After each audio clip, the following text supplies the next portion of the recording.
तीर्थं शुद्धं पणमि इडिन्दवर्णे लङ्कं गुणरयमुदयम् तस्य परुवणं स्वच्छम्। थोड़ा बैकग्राउंड में से आवाज आ रही है कई लोगों के स्पीकर में से, तो थोड़ा जिनका बैकग्राउंड में शोर हो रहा है म्यूट कर लें, अनम्यूट ना छोड़ें, जब जरूरत हो तभी अनम्यूट करें, जिससे कि बाकी लोगों को कक्षा सुनने में कोई डिस्टरबेंस ना रहे। ठीक है, कल हमने चर्चा की थी जीव समास के 19, 38 और 57 भेदों के ऊपर। 19 भेदों की जो चर्चा थी वो जब हमने संक्षेप में जो भेद किए 19 प्रकार के, 5 प्रकार के स्थावर, उन स्थावरों में जो कहना चाहिए कि पृथ्वी कायक, जल कायक, अग्नि कायक, वायु कायक, नित्य निगोद और इतर निगोद, इस प्रकार से स्थावर जीवों में 6 भेद किए थे।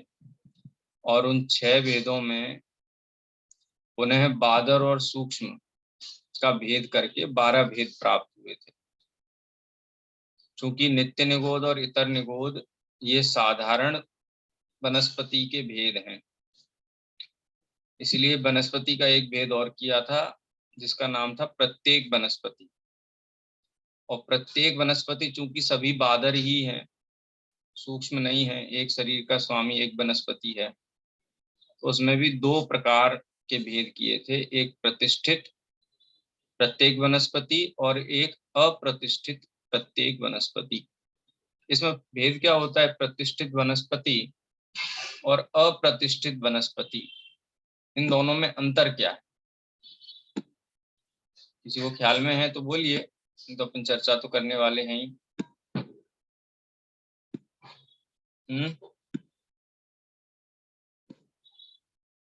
दिखाई दे रही है स्लाइड?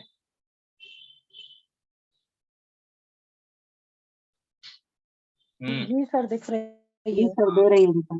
सप्रतिष्ठित और अप्रतिष्ठित वनस्पति में क्या भेद है, ये मैंने प्रश्न किसी को ख्याल में हो तो जरूर बोलिए। है ध्यान में? देखो, जैसे आलू आदि है ना, ये सब प्रतिष्ठित की श्रेणी में आते हैं। आलू एक वनस्पति है प्रत्येक, लेकिन उस प्रत्येक वनस्पति के आश्रित अनंत जीव रहते हैं। साधारण बादर जीव रहते हैं जिसमें एक शरीर के स्वामी अनेक जीव हैं। प्रत्येक और साधारण का भेद हमें मालूम ही है। साधारण उसे कहते हैं कि एक शरीर के स्वामी अनेक जीव, और प्रत्येक उसे कहते हैं कि एक शरीर का स्वामी एक जीव। लेकिन प्रत्येक वनस्पति में भी ऐसे भेद हैं कि एक वनस्पति का स्वामी तो एक है, एक शरीर वनस्पति जो भी कह लो, उसका स्वामी तो एक जीव है, लेकिन उसके आश्रित अनंत साधारण जीव रहते हैं। आए ख्याल में? अनंत साधारण जीव जिस प्रत्येक वनस्पति के आश्रित रहते हैं उसको सब प्रतिष्ठित प्रत्येक वनस्पति कहते हैं। और जिन प्रत्येक वनस्पतियों के आश्रित अनंत साधारण जीव नहीं रहते हैं उसको अप्रतिष्ठित प्रत्येक वनस्पति कहते हैं। ठीक है, तो ये 2 भेद और मिला दिए। 6 और 2 कितने हो गए थे? वो 12 और 2 14 भेद हो गए थे। उसके बाद साधारण जीव बादर साधारण वनस्पति भी रहती हैं, उनको सप्रतिष्ठित बोलते हैं। जैसे आलू हैं, जमी कंद हैं, कंद आदि जो हैं, ऐसी पान बोलते हैं, देसी पान होता है तो वो प्रत्येक वनस्पति, लेकिन उसके आश्रित साधारण बादर अनंत जीव रहते हैं। ठीक है, प्रतिष्ठित वनस्पति में अनंत जीव नहीं रहते हैं, लेकिन संख्या तो संख्या जीव तो प्रतिष्ठित प्रत्येक में भी रहते हैं। ये चर्चा आगे आएगी, अभी आप खाली इतना समझ लीजिए कि 19 जो जीव समास हैं, इसमें पृथ्वी कायक, जल कायक, अग्नि कायक, वायु कायक, फिर वनस्पति कायक के दो भेद हैं, साधारण और प्रत्येक। तो साधारण के दो भेद हैं, नित्य निगोद और इतर निगोद। क्योंकि नित्य निगोद और इतर निगोद में बादर और सूक्ष्म का युगल घटित होता है, जो हमने 4 युगलों की बात की थी। पृथ्वी कायक में बादर भी होता है, सूक्ष्म भी होता है। जल कायक बादर भी होता है, सूक्ष्म भी होता है। अग्नि कायक बादर भी होता है, सूक्ष्म भी होता है। ऐसे ही वायु कायक बादर भी होता है, सूक्ष्म भी होता है। साधारण, वनस्पति, नित्य निगोद, ये भी बादर सूक्ष्म के भेद पड़ते हैं। इसी प्रकार से साधारण, वनस्पति, इतर निगोद में भी बादर सूक्ष्म के भेद पड़ते। वास्तव में नित्य निगोद, इतर निगोद का भेद कितना भेद है? एक जैसे ही जीव हैं ये। कोई जीव नरक में गया और कोई जीव निगोद में है और निगोद से कभी निकला ही नहीं, तो वो नित्य निगोदिया कहलाएगा। लेकिन जो विकलेंद्री में आया अथवा निगोद से निकल करके पृथ्वी कायक, जल कायक, अग्नि कायक, वायु कायक आदि हुआ और वापस निगोद में चला गया, तो इतर निगोद कहलाता है। वास्तव में नित्य निगोद और इतर निगोद में पर्याय की अपेक्षा से कोई भेद नहीं, बस इतना ही है, एक जीव है वो कभी बाहर निकला नहीं है, एक जीव है जो बाहर निकल के वापस आया। तो 6 प्रकार के बादर और सूक्ष्म भेद पड़ते हैं, लेकिन प्रत्येक में बादर सूक्ष्म का भेद पड़ता ही नहीं। इसलिए प्रत्येक वनस्पति में जो भेद पड़ते हैं प्रतिष्ठित और अप्रतिष्ठित। जैसे लौकी आदि हैं, ये अप्रतिष्ठित हैं, यानी इनके आश्रित साधारण बादर निगोदिया जीव नहीं होते, ठीक है। लेकिन जमीकंद है, आलू, कंदा, पत्तियां कई प्रकार की होती हैं, इस प्रकार की वनस्पतियों के आश्रित ये सब प्रतिष्ठित, प्रतिष्ठित वनस्पति होती है, जिसमें साधारण बादर निगोदिया जीव पाए जाते हैं। इसीलिए जमीकंद आदि के त्याग का विधान हमारे आचार शास्त्रों में या चरणन योग के ग्रंथों में किया गया है। ठीक है, आया ख्याल में? ये 14 भेद। हाँ सर, जमीकंद को साधारण में भी रखेंगे और प्रतिष्ठित में भी रखेंगे? हाँ, सब प्रतिष्ठित प्रत्येक वनस्पति है, उसके आश्रित अनंत साधारण जीव रहते हैं। देखो, साधारण जीव जिन वनस्पतियों के आश्रित रहे, शरीर के आश्रित भी होते हैं। अरे बादर निगोदिया जीव तो औदारिक शरीर के आश्रित भी रहते हैं, है ना ख्याल में? तो जिन वस्तुओं के आश्रित ये रहें, ऐसे बहुत सारे प्रत्येक शरीर है जिनके आश्रित साधारण बादर निगोदिया जीव नहीं होते। ऐसे बहुत सारी स्थान हैं, आगे चर्चा आएगी, जिनमें बादर साधारण निगोदिया जीव नहीं होते। हमारे शरीर में है, हमारे औदारिक शरीर में है साधारण बादर निगोदिया जीव। और केवल ज्ञान होने के पूर्व औदारिक शरीर वाले जो वज्र वृषभ नाराज सैनन वाले जीव उनके भी होते हैं। वो चर्चा आगे आएगी, वो अपन देखेंगे। अभी तो आप, ये तो सब आगम से कही गई बातें हैं, जैसी कही गई हैं वैसे ही हमको स्वीकार करना है। तो एक इंद्रिय में टोटल 14 भेद हो गए। उसके बाद विकलेंद्रिय में 2 इंद्रिय, 3 इंद्रिय और 4 इंद्रिय। अब उनमें प्रतिष्ठित अप्रतिष्ठित के भेद तो होते नहीं है 2 इंद्रिय, 3 इंद्रिय, 4 इंद्रिय में। और न बादर सूक्ष्म के भेद होते हैं। क्यों? क्योंकि वो सब बादर ही है, सूक्ष्म उसका प्रतिपक्षी नहीं है। ठीक है, तो इस प्रकार से 2 इंद्रिय, 3 इंद्रिय, 4 इंद्रिय, ये 3 भेद होकर के 17 भेद हुए। और जो पंचेंद्रिय जीव हैं उनके 2 भेद हो गए, सैनी और असैनी। इस प्रकार से ये 19 भेद हुए। अब एक युगल ऊपर बताया था, जो 4 युगल बताया था, उसमें पर्याप्ति और अपर्याप्ति का भेद बताया था। एक तो त्रस स्थावर का बताया था प्रतिपक्ष, एक बादर सूक्ष्म का प्रतिपक्ष बताया था, है। इसी प्रकार से एक प्रतिपक्ष किसका बताया था? पर्याप्त और अपर्याप्त का। तो पर्याप्त और अपर्याप्त के यदि 2 विभाग इसमें डाले जाएं 19 में, तो 38 जीव समास होते हैं। लेकिन पर्याप्त जीवों में भी 2 भेद कर दिए जाएं, पर्याप्त और निर्वर्ती पर्याप्त, निर्वर्ती अपर्याप्त। यानी कि जो जीव आहार, इंद्रिय, शरीर, स्वाक्षोच्छ्वास, भाषा और मन, उनकी पर्याय के योग्य पर्याप्तियों को पूर्ण करने से पहले जो अवस्था रहती है उसको निर्वर्ती अपर्याप्त बोलते हैं। यानी नियम से पर्याप्त होंगे, लेकिन वो अंतर मुहूर्त काल जब तक पर्याप्तियां पूर्ण नहीं हुई हैं तब तक निर्वर्ती अपर्याप्त उनको कहा जाता है।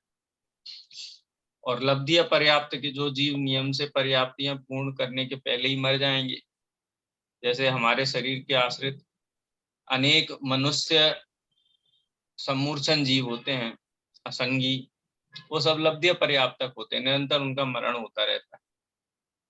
तो ऐसे पर्याप्ति की अपेक्षा से इन 19 में 2 भेद करने पर 38 होते हैं और 3 भेद करने पर कितने हो जाएंगे?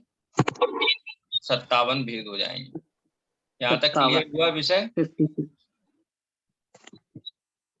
ये जो जीव समास की एक सैंपल दिया अभी आचार्य ने, अभी तो चर्चा फिर से एक से फिर शुरू करने वाले। अभी 14 भेद बताए, फिर 19 भेद बताए, फिर 38 भेद बताए, फिर 57 भेद बताए। लेकिन जब भी जीवों की चर्चा हम करते हैं, असमान जाति पर्याय को धारण करने वाले संसारी जीवों की जब भी हम चर्चा करते हैं, तो हम 4 प्रकार से उनकी चर्चा करते हैं। उनको यहाँ आचार्य देव ने 4 अधिकार कहा, 4 अधिकारों में चर्चा करते हैं। यानी हम चर्चा को 4 पॉइंट बना लेते हैं कि एक तो चर्चा हम करेंगे जीव समास की इंद्रिय आदि की अपेक्षा से, एक चर्चा करेंगे उनके उत्पत्ति स्थान की अपेक्षा से, एक चर्चा हम करेंगे उनके शरीर की आकार की अपेक्षा से, एक चर्चा हम करेंगे कि वो किस प्रकार की वर्गणाएं ग्रहण करके वो असमान जाति पर्याय धारण करते हैं। इसको कुल शब्द के द्वारा यहाँ बताया गया है। यानी शरीर के निर्माण में कारणभूत जो कार्माण पर जो 9 कर्म वर्गणाएं हैं, उन 9 कर्म वर्गणाओं की अपेक्षा से भी जीव समास की चर्चा की जा सकती है। इसलिए गाथा नंबर 74 अपन पढ़ते हैं। गाथा पाठ करेंगे। ठाणे हिम विजोड़ी हिम वि ठाणे हिम विजोड़ी देहो गाहड़ कुलाड़ वेदेहिम देहो गाहड़ कुलाड़ वेदेहिम जीव समासा सव्वे जीव समासा परो विदव्वा जहा कमसो परो विदव्वा जहा कमसो। दूसरी लाइन में देखते हैं, परो विदव्वा, परूपितव्या, रूपण करना चाहिए, रूपण करना चाहिए। हाँ भाई म्यूट कर लीजिए, आवाज आ रही है हेमलता जी, म्यूट करिए। हाँ, जिनके बैकग्राउंड में आवाज है वो म्यूट रखिए। कोई प्रश्न हो तभी आप पूछिए। हाँ, क्या कहते हैं? परूविदव्वा, रूपण करना चाहिए।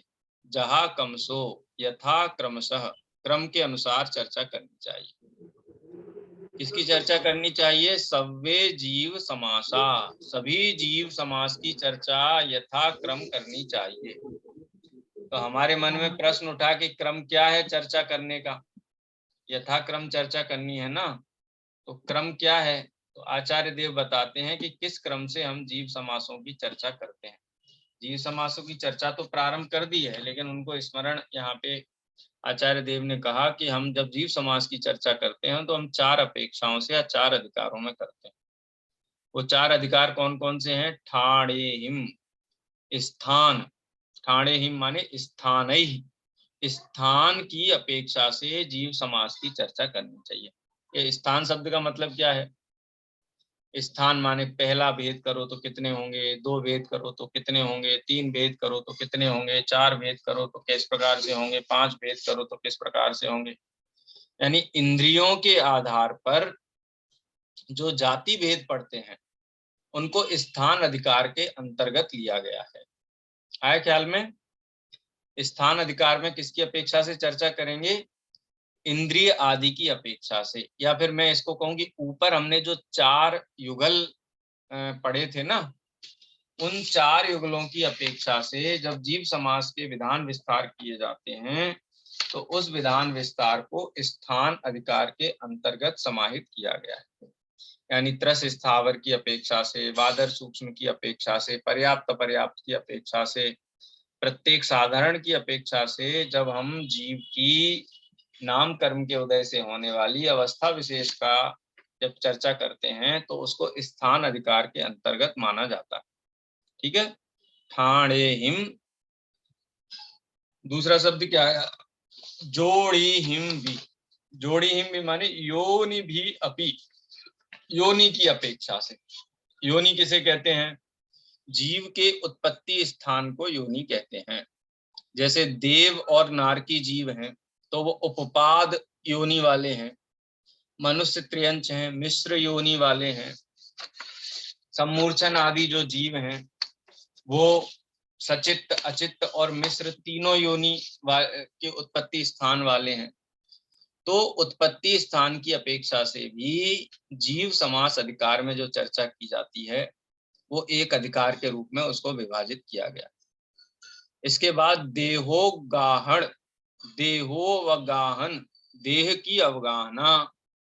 जीव कितना छोटे से छोटा होगा तो कितना छोटा हो सकता है असमान जाति पर्याय में, और बड़े से बड़ा होगा तो कितना हो सकता है? अंगुल के असंख्यातवें भाग बराबर आकार वाला सूक्ष्म निगोदिया लब्धिया पर्याप्तक जीव होता है। कब? जन्म के तीसरे समय में, यानी जन्म लिया उसके तीसरे समय में उसकी अवगाहना सबसे कम होती है, उसको बोलते हैं अंगुल के असंख्यातवें भाग बराबर। और बड़ा से बड़ा जीव होगा तो कितना बड़ा हो सकता है? तो महामत्स्य 1000 योजन विस्तार वाला बड़ा लंबा है, 500 योजन चौड़ा है और कुछ इतना ही ऊंचा। तो इस प्रकार से अधिक अवगाहना होगी तो जीव कितना बड़ा होगा, छोटे से छोटा होगा तो कितना होगा। इस अपेक्षा से भी जीव समास की चर्चा की जाती है। और सबसे अंतिम है कुलाण भेदेहिम, यानी कुलानाम भेदई, कुलों के भेदों की अपेक्षा से भी जीव समास की चर्चा की जाती है। ये गाथा ख्याल में आई? कोई शब्द ख्याल में नहीं आया हो तो पूछ लीजिए।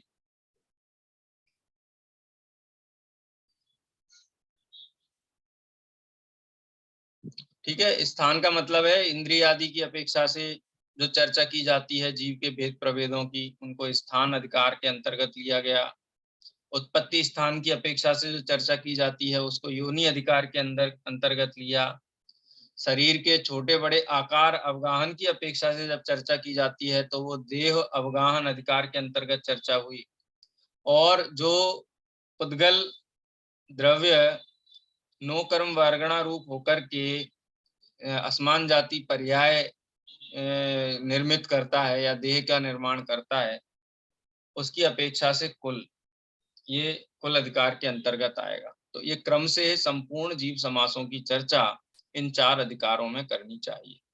नीचे उसमें एक टेबल दिया हुआ है, उसमें भी आप परिभाषा समझ सकते हैं, लेकिन यहाँ 1-2 शब्दों में ही संकेत किया गया। मैं आपको परिभाषा बोल रहा हूँ, आप नोट करना चाहें तो नोट भी कर सकते हैं, बाद में आप रिकॉर्डिंग सुन करके वहां से भी नोट कर सकते हैं। एकेंद्रीय, द्विंद्रीय आदि जाति भेद को स्थान कहते हैं। ठीक है। तो एक इंद्रिय, दो इंद्रिय आदि की अपेक्षा से जब जीव की चर्चा की जाती है तो जीव समास का पहला अधिकार स्थान अधिकार हुआ। जब उत्पत्ति स्थान की अपेक्षा से चर्चा की जाती है, जैसे कंद, मूल, अंडा, गर्भ, रस, स्वेद आदि उत्पत्ति के आधार को योनि, इनके भी बहुत भेद हैं? उसको योनि अधिकार कहते हैं। और देह की अवगाहना, शरीर के छोटे बड़े भेदों को देह की अवगाहना कहते हैं। इसकी अपेक्षा से भी संसार में रहने वाले जीवों की चर्चा की जाती है, उसको अवगाहन अधिकार के अंतर्गत लिया जाता है।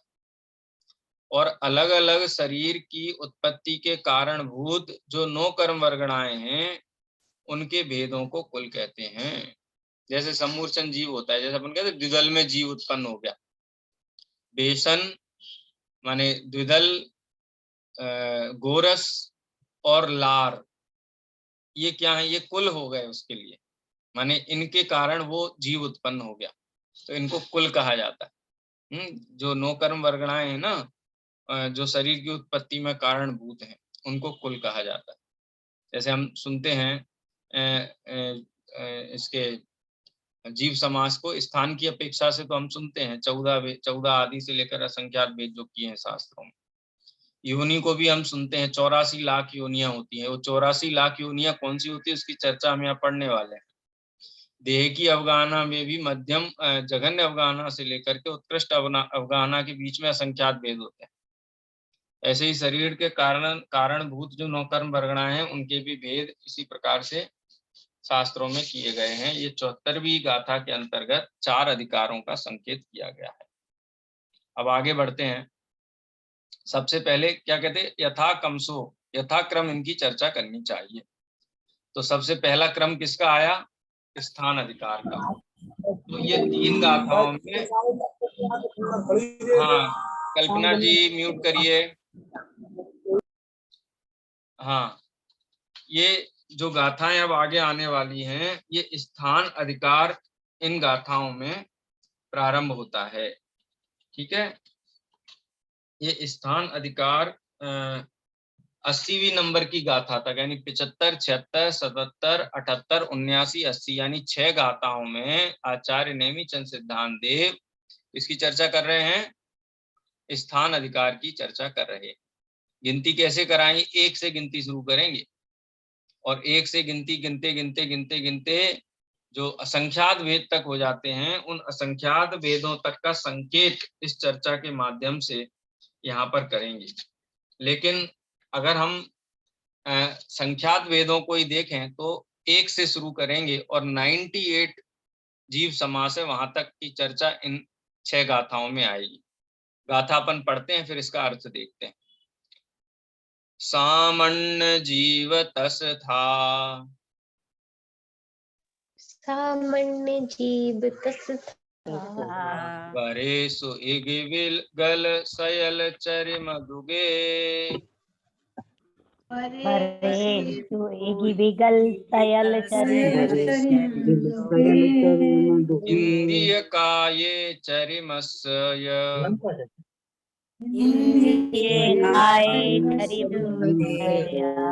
दुति चतुर पण गभेद जुदे,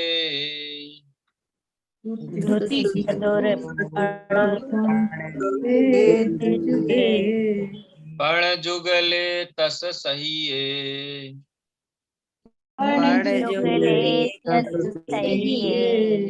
तस्सदुति चतुर पण गभेद जुदे,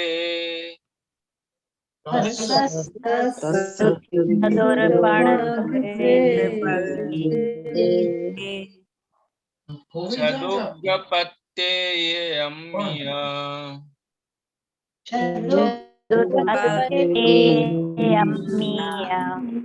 तत्सत्य चतुर पण गभेद जुदे,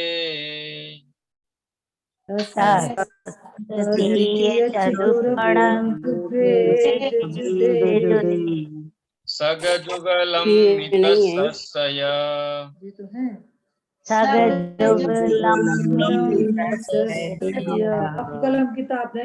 पण भंग जुदेषु होन्ति उणवीसा,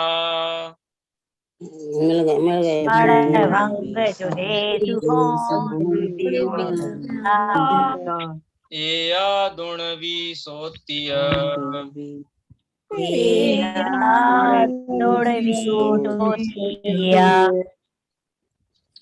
एया दुगवी सोत्य।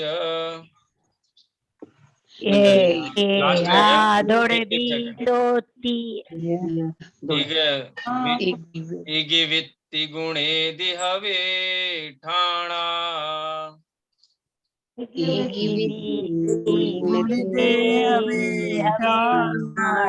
हाँ देखो, अब इसको समझते हैं एक एक शब्द के माध्यम से। सामान्य जीव, सामान्य से तो एक जीव है, सामान्य जीव यानी सामान्य यदि हम जीव के भेद देखें तो जीव है, तो सामान्य से जीव के कितने भेद हुए, एक भेद हुआ। सामान्य जीव एक, ठीक है, सामान्यतः जीव एक है बस।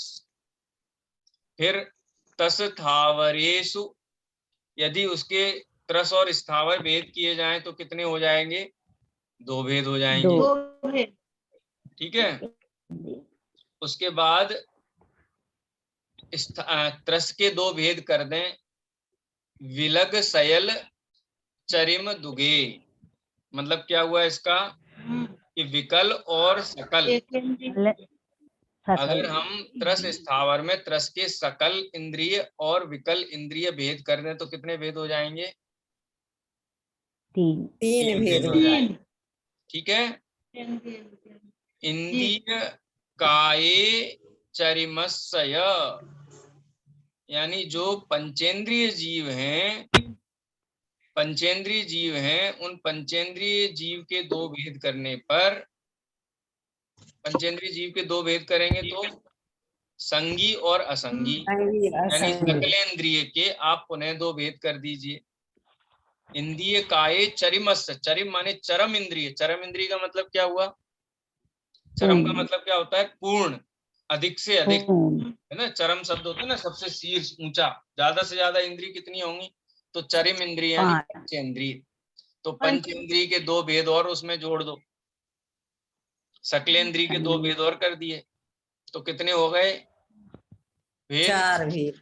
एकेंद्रिय, विकलेंद्रिय, संगी और असंगी। इस अपेक्षा से कितने भेद हो गए? 4 भेद हो गए। आए ख्याल में?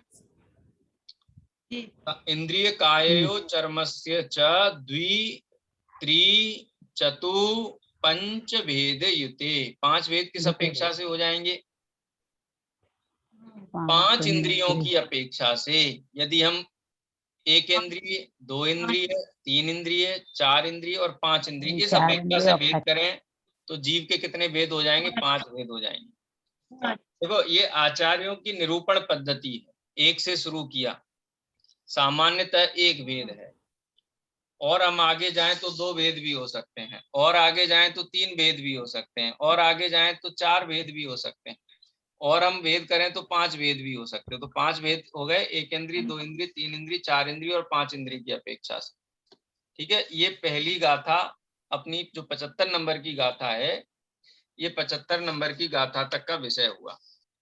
अब 76 नंबर की गाथा में देखें तो पण युगले तस सहिये, यानी पण युगले तस सहिये,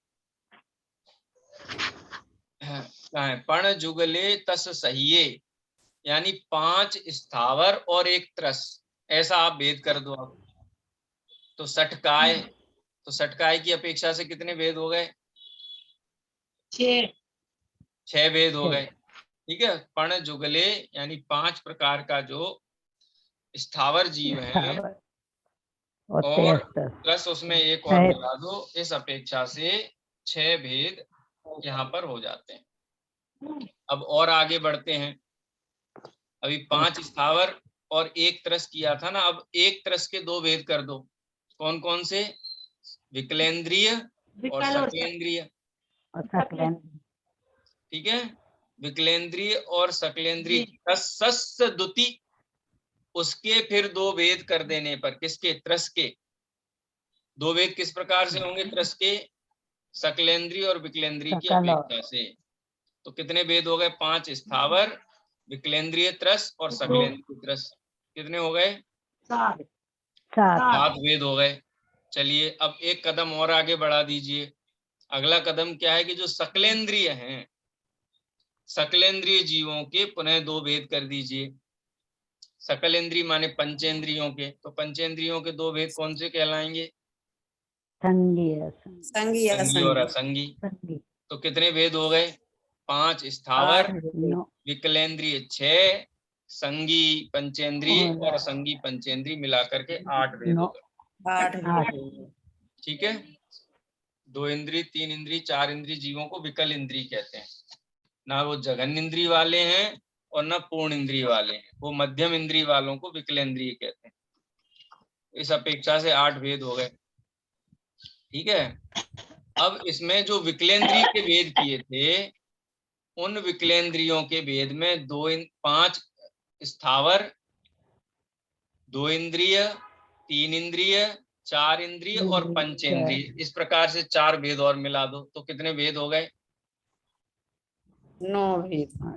9 भेद हो गए। नहीं 8 में 5 स्थावर, 8 में 5 स्थावर हो गए, एक इंद्रिय के 5 भेद हो गए, जी ठीक है। उसमें एक भेद और जोड़ो 2 इंद्रिय का, 6 हो गए। 2 इंद्रिय 3 6 हो गए। 7 हो गए, 4 इंद्रिय 8 हो गए और 5 4 इंद्रिय इंद्रिय 8 हो गए।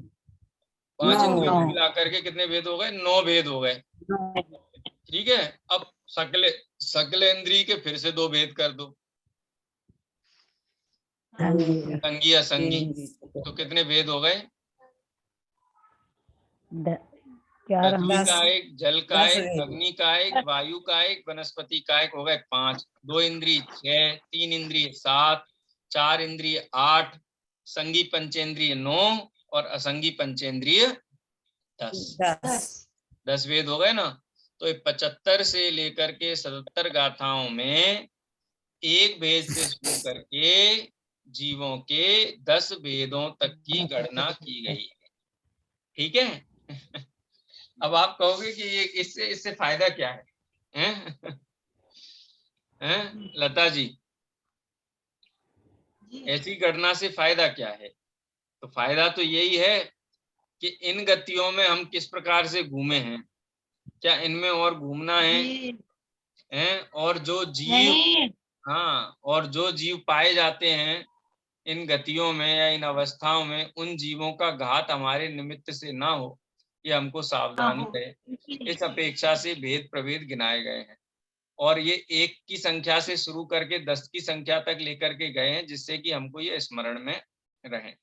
एक काम करते हैं, समय अपना हो रहा है, भावार्थ आप में से कोई पढ़ लीजिए एक बार इसका अर्थ।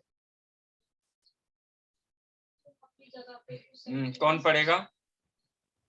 हम पढ़े भैया? जी सर। हाँ, अर्थ पढ़ लीजिए अब तीनों गाथाओं का। अर्थ हम पढ़े क्या भैया? हाँ हाँ, पढ़ी। अभी तो एक ही हुई ना, 75 नंबर की गाथा हुई मेरे ख्याल से। 75 नंबर की गाथा का अर्थ पढ़ लीजिए। सामान्य से जीव का एक ही भेद है, त्रस और स्थावर अपेक्षा से 2 भेद, एकेंद्रिय, विकलेंद्रिय एवं सकलेंद्रिय की अपेक्षा 3 भेद, पंचेंद्रिय के 2 भेद करने पर एकेंद्रिय, विकलेंद्रिय, संगी असंगी इस तरह 4 भेद होते हैं। 5 इंद्रियों की अपेक्षा 5 भेद हैं, षटकाय की अपेक्षा 6 भेद हैं, 5 स्थावरों में से त्रस के विकल और सकल मिलाने पर 7 भेद तथा विकल असंगी और संगी मिलाने से 8 भेद तथा 2 इंद्रिय, 3 इंद्रिय, 4 इंद्रिय और पंचेंद्रिय मिलाने पर 9 भेद तथा 2 इंद्रिय, 3 इंद्रिय, चतुरिंद्रिय, असंगी संगी मिलाने से 10 भेद होते हैं, ठीक है। अब देखो, अब बस अब 11 भेद गिनाते हैं। पण जुगले तस सहिए, पण जुगले यानी जो 5 प्रकार के स्थावर हैं, ठीक है। जुगले वो युगल कर दो, यानी पृथ्वी का एक सूक्ष्म, पृथ्वी का एक बादर, ऐसे आप 5 स्थावर कायों के जुगल माने बादर और सूक्ष्म का भेद कर दो, तो कितने हो गए स्थावर? 10 हो गए। और तस सहिए, उसमें एक त्रस मिला दीजिए, 11, तो 11 भेद हो गए।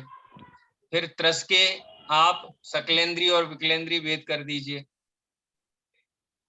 12 हो जाएंगे। 12 हो गए, ठीक है। तस्सस द्विती, ठीक है, तस्सस द्विती करने पर वो 12 भेद हो गए।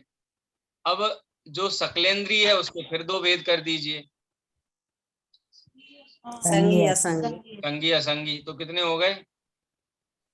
13 भेद हो गए, ठीक है। अब वही क्रम फिर से लगाइए, बादर और सूक्ष्म स्थावर के 10 भेद, फिर 2 इंद्रिय, 3 इंद्रिय, 4 इंद्रिय और 5 इंद्रिय, ठीक है। 15 में जोड़ दीजिए, 15 भेद। 16 होना चाहिए। 15 2 इंद्रिय, 10 तो वो हुए थे, उसके बाद 2 इंद्रिय, 3 इंद्रिय, 4 इंद्रिय और 5 इंद्रिय, हो गए 14 भेद हो गए। ये मत पढ़िए आप, वहां गलत 14। लिखा हुआ है। 14 भेद हो गए। 14 हुए कि नहीं? 13 के बाद कितने भेद हो हाँ गए? 14 भेद हो 14 गए। अब 5 इंद्रिय में आप संगी असंगी का भेद कर दीजिए। 5 15 17 अरे भाई 15 नहीं 16 हुए 14 हुए। 14 में 2 16 संगी 14 में 2 नहीं मिलाना है। 14 में से 14 में से 15 पहले होंगे। एक सकलेंद्री को बाहर निकालो पहले, फिर उसके 2 भेद करके जोड़ो।